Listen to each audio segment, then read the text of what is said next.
BJP সরকার আসুক, এখানে tata ফিরবে, এটুকু আমরা বলতে পারি। আমরা জানি কিভাবে করতে হয়। আমরা উত্তরপ্রদেশে ডিফেন্স করিডোর করছি।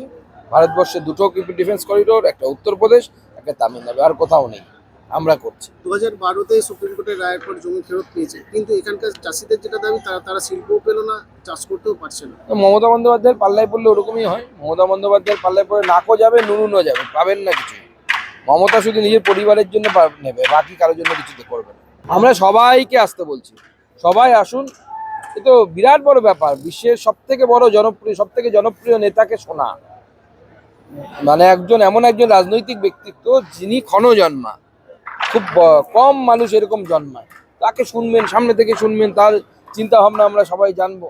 আর গোটা ভারতকে তিনি যেভাবে এগিয়ে নিয়ে যাচ্ছেন, পৃথিবীর যত বড় ইকোনমি আছে তার মধ্যে সব থেকে দ্রুত গতিতে বাড়ছে এই মুহূর্তে ভারতবর্ষের economy. Fastest growing, one of the largest economy of this world. তার কথা তো শুনতেই সবাইকে আসা উচিত, সবাইকে, আমাদের তৃণমূলের লোকেদেরকেও আসা উচিত, তাহলে সদ্বুদ্ধি হবে ওদের।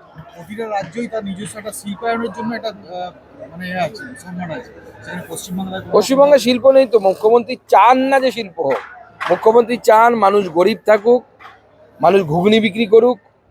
উনি ভাতা দেবেন, সেই ভাতা দিয়ে আপনি ছোলা কিনবেন, আপনার বউকে বলবেন সেই ছোলা দিয়ে ঘুগনি বানাতে, আপনি ঘুগনি বানাবেন। আর মুখ্যমন্ত্রীর ভাইপোরা কোটিপতি হবে গরু পাচার করে, কয়লা পাচার করে। ওনার পরিবার ভালো থাকবে। পায়ে 12,000 টাকার জুতো, চোখে 1.5 লাখ টাকার চশমা ওনারা খাবেন, ওনারা পরবেন, আপনি আর আমি ঘুগনি বেচবো। এটাই উনি চান।